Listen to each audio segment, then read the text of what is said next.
আয়াতুল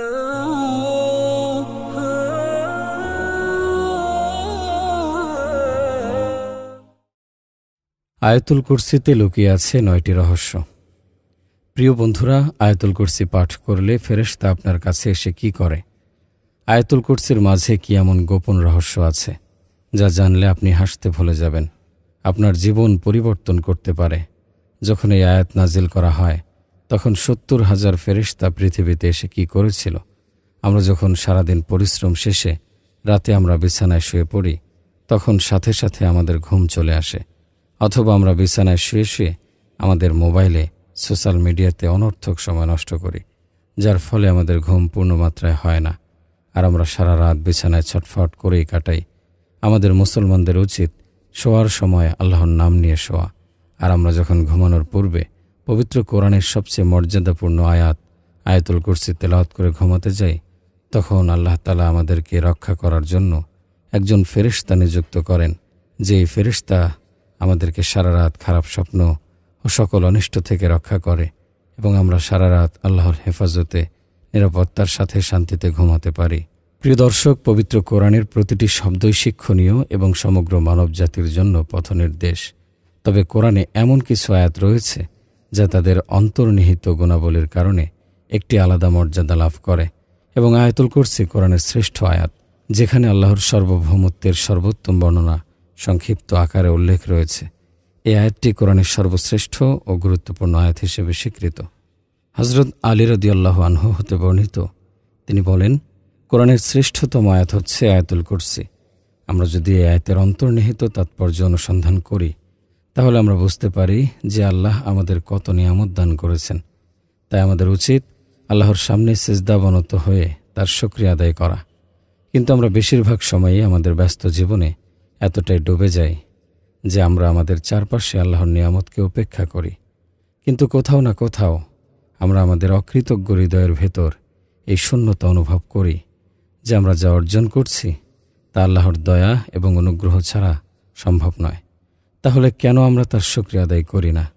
যদি আল্লাহ আমাদের থেকে এই সমস্ত নিয়ামত কেড়ে নেন, তাহলে আমাদের কি হবে? যখন আমাদের অন্তরে এই প্রশ্ন থাকে, কেবলমাত্র তখনই আমরা আল্লাহ তাআলার এই সমস্ত নিয়ামতের শুকরিয়া আদায় করি। যখন আমরা আয়াতুল কুরসি পাঠ করি, তখন আমরা আল্লাহর মহত্ব স্বীকার করি, এবং যখন আমরা আয়াতুল কুরসির শেষ অংশ পাঠ করি, যেখানে আল্লাহ তাআলা বলেছেন তিনিই সর্বোচ্চ ক্ষমাশীল, তখন আমরা তার মহান ক্ষমতার স্বীকৃতি জানাই। এবং যখন আমরা প্রত্যেক নামাজের পর আয়াতুল কুরসি পাঠ করি, তখন আল্লাহ তাআলা আমাদের অন্তরে তার কৃতজ্ঞতায় ভরে দেন। আয়াতুল কুরসির ফজিলত সম্পর্কে এক হাদিসে আল্লাহর রাসূল সাল্লাল্লাহু আলাইহি সাল্লাম বলেন, যে ব্যক্তি প্রত্যেক ফরজ নামাজের পর আয়াতুল কুরসি পাঠ করবে, মৃত্যু ব্যতীত তাহার জান্নাতের পথে আর কোনো বাধা থাকবে না। হাদিসে আয়াতুল কুরসি কোরআনের সর্বশ্রেষ্ঠ আয়াতের খেতাব দেয়া হয়েছে। আমরা জীবনের নানা সময়ে আয়াতুল কুরসি পাঠ করে থাকি, যেমন ঘর থেকে বের হওয়ার সময়, ঘরে প্রবেশ করার সময়, ফজরের সময়, যে কোনো বিপদ আপদের সময়। কিন্তু আমরা বেশিরভাগ মানুষের অর্থ সম্পর্কে অবগত নই।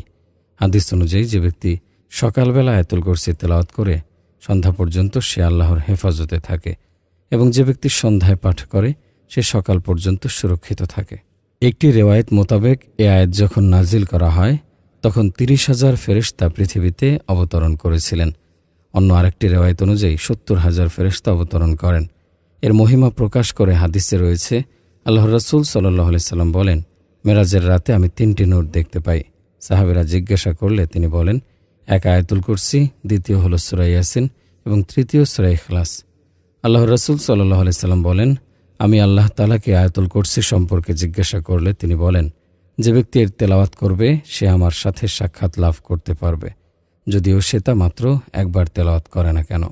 হযরত আলী রাদিয়াল্লাহু তাআলা আনহু হতে বর্ণিত, রাসূলুল্লাহ সাল্লাল্লাহু আলাইহি ওয়াসাল্লাম বলেছেন, যে ব্যক্তি তার ঘরে আয়াতুল কুরসি পাঠ করবে ৩০ দিন পর্যন্ত শয়তান তার ঘরে প্রবেশ করতে পারবে না, আর ৪০ দিন পর্যন্ত কোনো জাদুকরের জাদু সেই ঘরে কার্যকর হতে পারবে না। আয়াতুল কুরসি আল্লাহ তাআলার দুটি সুন্দর নাম দিয়ে শুরু হয়েছে, আল হাইয়্যু এবং আল কাইয়্যুম, অর্থাৎ সেই সত্তার যে তার নিজ ক্ষমতার উপর প্রতিষ্ঠিত আছেন, নিজের এবং তার সৃষ্টির সকলের রক্ষণাবেক্ষণকারী, এবং যিনি সবকিছু পরিচালনা করেন। এখন আশ্চর্যের বিষয় হলো, এই প্রথম আয়াত এর প্রথম বাক্যটির সাথেই এ আয়াতের শেষ বাক্যে একটি ঘনিষ্ঠ সম্পর্ক আছে। এ আয়াতের শেষ বাক্যে আবারও আল্লাহর দুটি নাম রয়েছে, যার অর্থ সর্বাপেক্ষা মহিমান্বিত। এ আয়াতের দ্বিতীয় বাক্যে আল্লাহ তাআলার বিশেষ গুণ বর্ণনা করা হয়েছে, যেখানে বলা হয়েছে তিনি আল্লাহ, যাকে কোনো তন্দ্রা ও নিদ্রা স্পর্শ করে না। সমগ্র সৃষ্টি একটা নির্দিষ্ট সময় পর তন্দ্রাচ্ছন্ন হয়, তাদের ঘুমের প্রয়োজন পড়ে, তারা বিশ্রাম নেয়। কোনো প্রাণী না ঘুমিয়ে থাকতে পারে না, এবং নিদ্রাও হলো মৃত্যুর ভিন্ন একটি রূপ। তাই এই আয়াতের এই অংশে উল্লেখ করা হয়েছে যে তিনি সর্বকাল ও স্থানের সর্বভৌম ক্ষমতার মালিক, তিনি সর্বক্ষেত্রে সম্পূর্ণ এবং সজাগ, তিনি তার সৃষ্টির প্রতিটি জিনিস সম্পর্কে অবগত।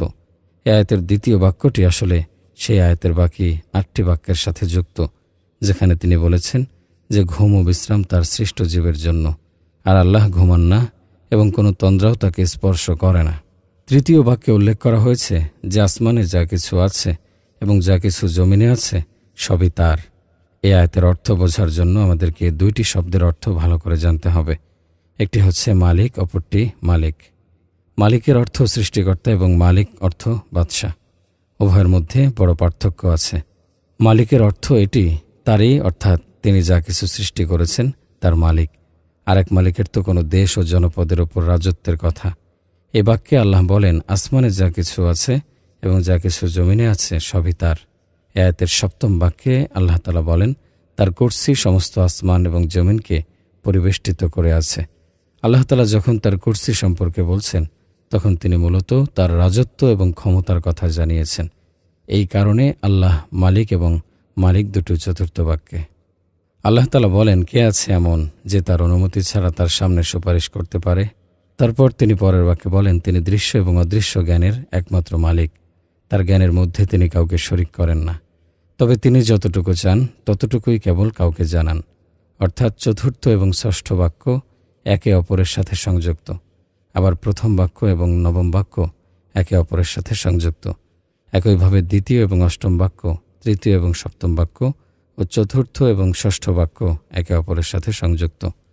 তাহলে কোন বাক্যটি বাকি রয়ে যায়? পঞ্চম বাক্যটি, যেখানে আল্লাহ তাআলা বলেছেন আল্লাহ জানেন অতীতে কি ঘটেছে এবং ভবিষ্যতে কি ঘটতে যাচ্ছে। এ বাক্যটি আয়াতুল কুরসির ঠিক মাঝখানে রয়েছে। আগে এবং পরের আয়াতগুলো থেকে এটাই বোঝা যায় যে তিনি সবই জানেন এবং তার কাছে কিছুই গোপন নেই। এখন আল্লাহ ছাড়া এমন কথা আর কে বলতে পারে? প্রকৃতপক্ষেই কোরআন আল্লাহর বাণী, যার প্রতিটি আয়াত আমাদের জন্য হেদায়েতের পথ।